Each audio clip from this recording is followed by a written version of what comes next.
ये स्वाभाविक रुचि है, समझे क्या? काम किए बिना आप रह नहीं सकते। ये तो आपकी स्वाभाविक रुचि है। भगवान को पकड़ लो, तो भगवान को पकड़ लोगे तो काम तो होता रहेगा। पर भगवान को छोड़कर आप जो काम पकड़े हुए हो ना, ये बड़ा हानिप्रद है। आपने ऐसा अमूल्य हीरा मिला मनुष्य जीवन, और उसको यूं ही गंवा दिया तो क्या लाभ हुआ? कहना मूर्ख मूल्य गंवायो। तो इसलिए मूल्य गंवा दिया तो फायदा क्या हुआ? इसलिए भगवान को पकड़ो। संसार में आपकी रुचि है वो तो होता रहेगा, वो नहीं छूटेगा आपका। पर भगवान को पकड़ना कठिन है, इसलिए भगवान का ये प्रयास करो, सतत पूजा हो, उसका पाठ हो, उसका स्मरण हो, उसका नाम लिया जाए। ऐसा हो तो बार बार उसमें लगोगे ना, तब उसका स्मरण बनना शुरू होगा। जैसे नई चीज नहीं है, जैसे आप संसार का चिंतन करते हो। भला एक माता दूध पिलाती है तो उसके मन में कुछ नहीं आता क्या? उसके मन में पुत्र भी आ सकता है, उसके मन में पति भी आ सकता है, उसके मन में मायके वाले भी आ सकते हैं ना। बस ऐसे भगवान आ जाए। भगवान कैसे आएंगे? आप दूध पिलो रहे हैं और थाके भगवान का भजन गा रहे हैं या भजन सुन रहे हैं तो भगवान आएगा। क्योंकि संसार में हमारा प्रेम है। भगवान में प्रेम हो जाए तो प्रेम ही तो याद आता है। इसलिए भगवान से प्रेम करो। जब तक भगवान से प्रेम नहीं होता तो ये संसार किसी का छूटता नहीं। और संसार में सपने होई भिखारी पह और रंग नागपति होय, जागे लाभन हानि कछु तिमि प्रपंच जिए जोय। गोस्वामी जी महाराज कहते हैं रामचरितमानस में कि एक भिखारी को सपना आया क्या कि वो राजा बन गया। और एक राजा को सपना आया कि वो भिखारी बन गया। पर जागे तब दोनों, राजा राजा था, भिखारी भिखारी था। तिमी प्रपंच जिए जो, वैसे ही ये प्रपंच है। यहाँ आप कुछ भी अर्जित कर लोगे पर वो रहेगा क्या?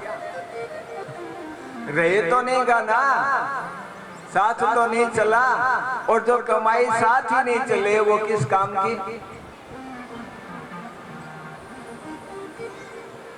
तो मना नहीं है, यहाँ करो, कमाई खूब करो नारायण, पर भगवान को छोड़कर मत करो, उनको बुलाकर मत करो। इसलिए उनसे प्रेम करो। उनका प्रेम जो है ना वो आनंददायी है। नहीं तो इसको छोड़ोगे तो बड़ा दुख होगा। आप अर्जित कर रहे हो ठीक है, छूटेगा तब आपको कितना कष्ट होगा।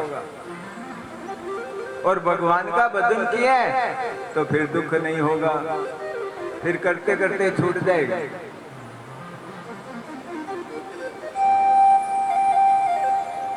तो जब जीव जागता है तो जैसे मुचकुंद जगे तो काल नष्ट हो गया, तो जागने वाले का काल नष्ट हो जाता है।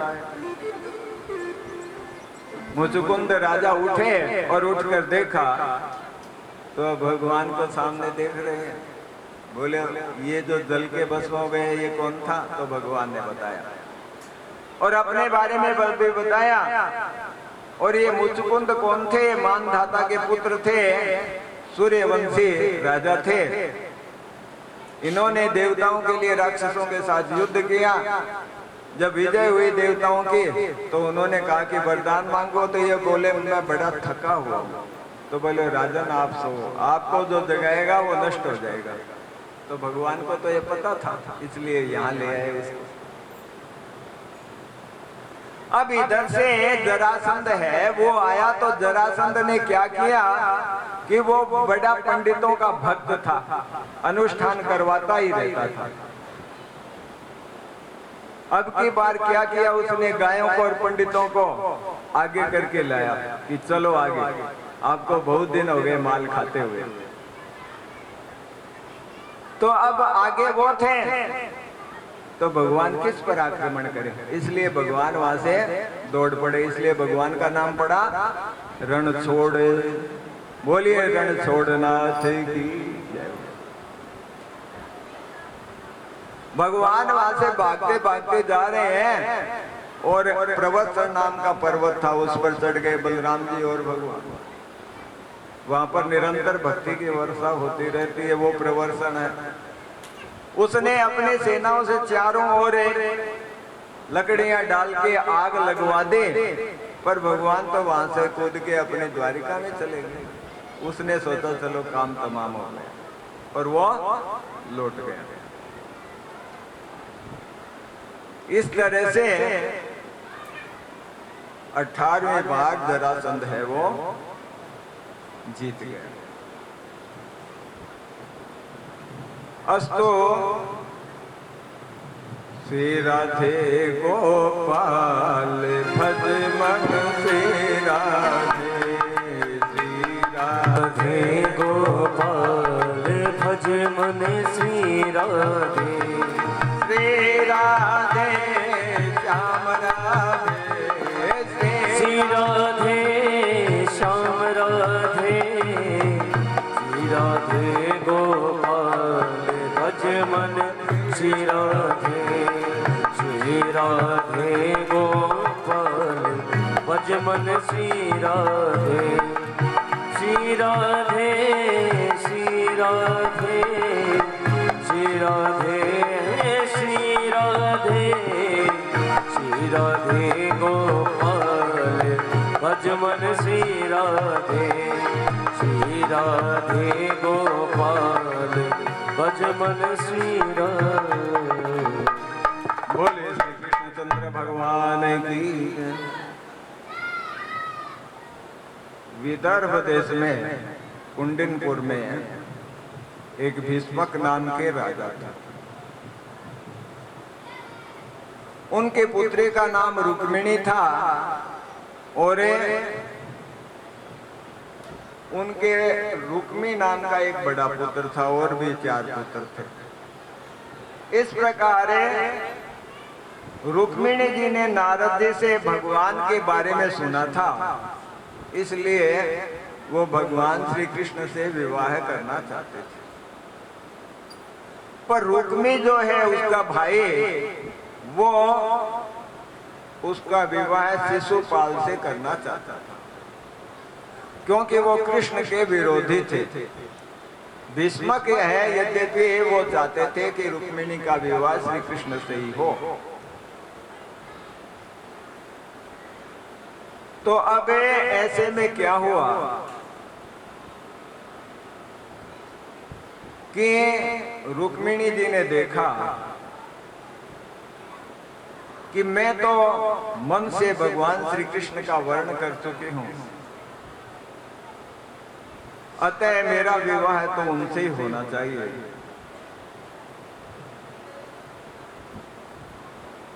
इधर विवाह की तैयारियां हो गई। शिशुपाल है वो बारात लेके आ गया। तो भगवती रुक्मिणी ने निश्चय किया कि मैं भगवान को पत्र लिखती हूँ और पत्र लिखकर उन्हें सूचना देती हूँ कि भाई मैं तो आपको वर्ण कर चुकी, इसलिए मेरा विवाह आपसे ही होना चाहिए, शिशुपाल से नहीं। तो पत्र लिखने लगे तो सोचा कि संबोधन क्या दें, किस नाम से लिखें। हरि थारा नाम हजार कैया लिखो को पतरे, सावरिया थारा नाम हजार पतरी। सावरिया थारा नाम हजारे, कैया लिखूं को पतरी। ओ कुकु पतरी प्रेम पतरी, कुकु पतरी प्रेम पतरी। सावरिया थारा कानूड़ा थारा, कन्हैया थारा नाम हजारे, कैया लिखूं कुकु पतरी। सावरिया थारा नाम हजारे, कैया लिखूं कुकु पतरी।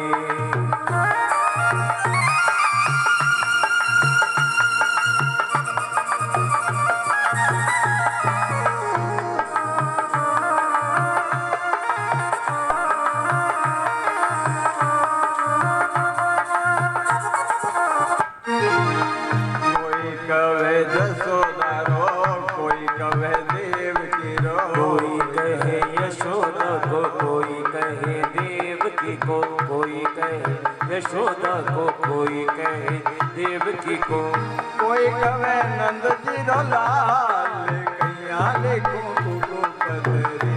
ओ कोई कहे नंद जी रो लाल, कैया लिखूं कुकु पतरी।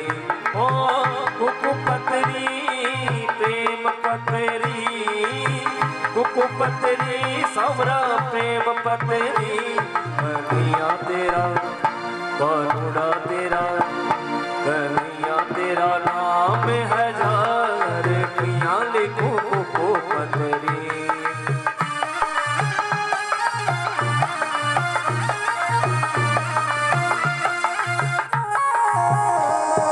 कोई कहे बंसी वालो, कोई कवे मुरली वालो, कोई कहे बंसी वालो, कोई कहे मुरली वालो। कोई कवे गाया रो गवाल, कैया लिखूं कुकु पतरी। ओ कोई कहे गाया रो गवाल, कैया लिखूं कुकु पतरी। ओ कुकु पतरी सावरा प्रेम पतरी, कुकु पतरी सावरा प्रेम पतरी। कानूड़ा थारा कन्हैया तेरा, सावरिया तेरा नाम हजार, कैया लिखूं कुकु पतरी।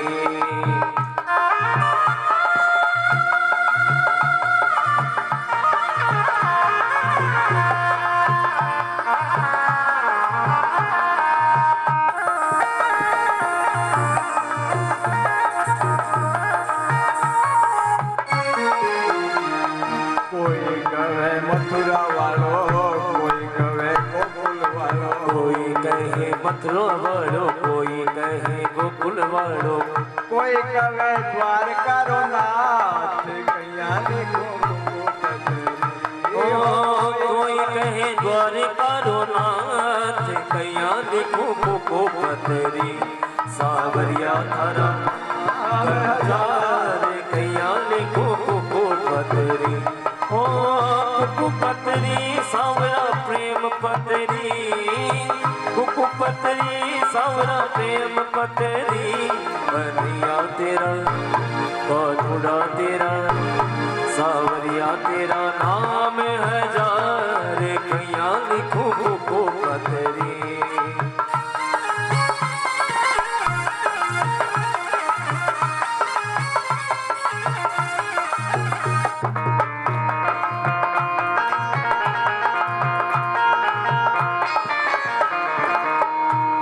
कोई कवे गिरवरधारी, कोई कवे श्याम मुरारी, कोई कहे गिरवर धारी, कोई कहे श्याम मुरारी।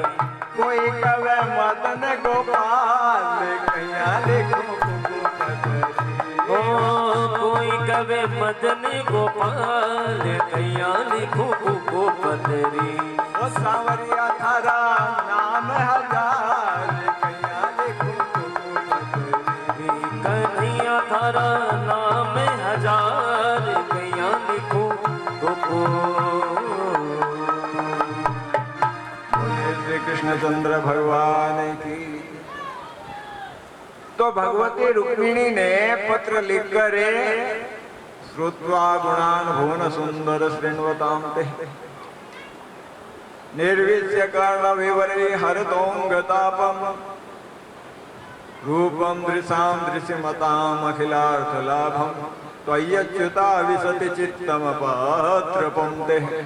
ये है प्रभु, मैंने आपके गुणानुवाद सुने तो मेरा हृदय है, मेरा मन है, वो तो निसंकोच होकर आप में प्रविष्ट हो गया। इसलिए मैं हृदय से आपका वर्ण कर चुकी हूं। अतः प्रभु ऐसा न हो कि कहीं आपका जो ये भाग है, जैसे सिंह के भाग को कोई भेड़िया ले जाए, तो ऐसा न हो जाए।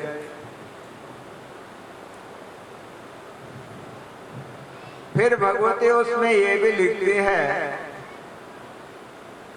कि यदि आप मुझे प्राप्त करने के लिए नहीं आएंगे तो मैं अपने जीवन का परित्याग कर दूंगी।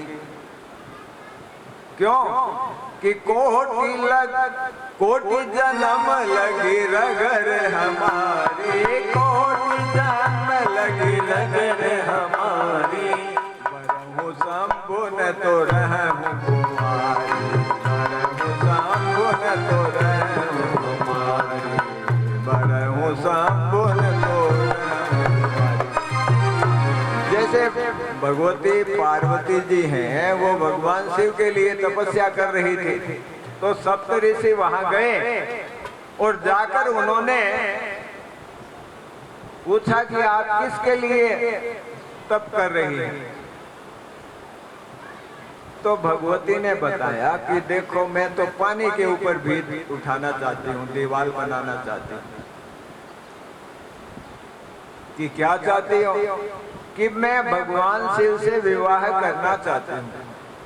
कि अरे रे रे देखो, भगवान शिव है, वो तो शमशान में रहते हैं और नग्न रहते हैं, मुंडों की माल पहनते हैं, प्रेत की भस्म लगाते हैं। उनको प्राप्त करके क्या करोगे? उनके लिए तपस्या कर रही हो।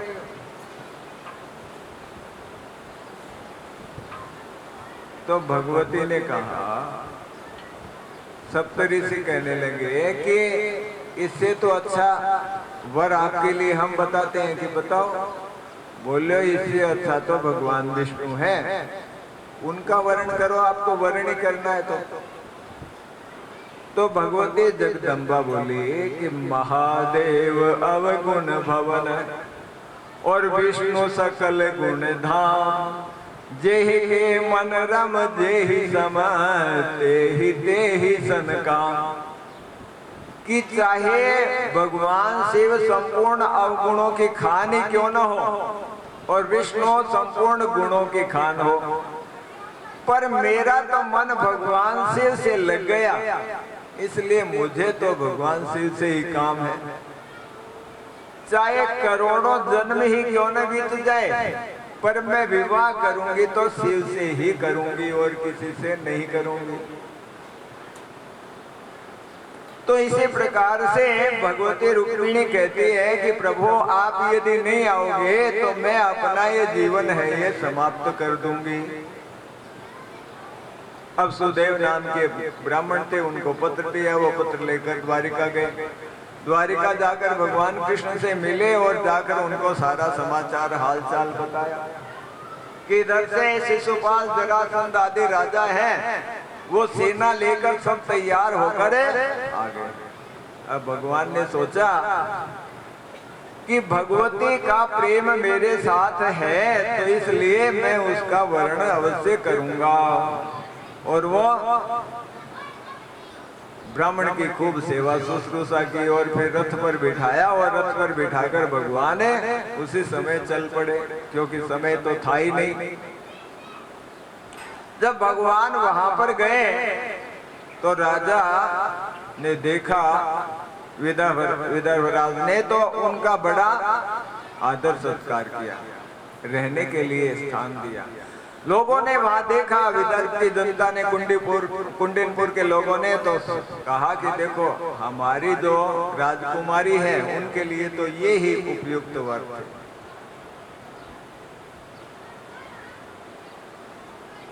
अब उनको भी पता चल गया कि कृष्ण आ गए हैं, इसलिए बड़े सजग हैं। और भगवती ने पत्र में ये बता दिया था कि हमारे यहाँ ऐसी परंपरा है कि कन्या जो है विवाह के पहले पार्वती का पूजन करने के लिए मंदिर में जाती है, इसलिए आप वहीं से मेरा पानी ग्रहण कर लीजिए। तो भगवान ने अपना रथ जो है वो वैसा ही सुसज्जित किया जैसे शिशुपाल का था, और फिर उसमें बैठकर भगवान गए। तो मंदिर के पास भगवान पहुंचे। भगवती बड़े खिन्न हो रही थी कि ब्राह्मण आए नहीं। तो जब वो उदास हो रही थी उसी समय उन ब्राह्मण देवता के दर्शन हुए। तो रुक्मिणी जी ने उनको मन ही मन प्रणाम किया और उसने बता दिया कि आपका सारा काम हो गया। इस प्रकार भगवती रुक्मिणी ने पार्वती जी की पूजा की। पूजा करके भगवान कृष्ण को वर के रूप में चाहा, मांगा, और मंदिर से निकलकर भगवती ने अपना ऐसा सौंदर्य प्रकट किया कि वहां जो सैनिक और खड़े थे सब शिशुपाल के, जरासंध के, वो सारे अपने शुद्ध बुद्ध भोल के गिर पड़े वहां पर।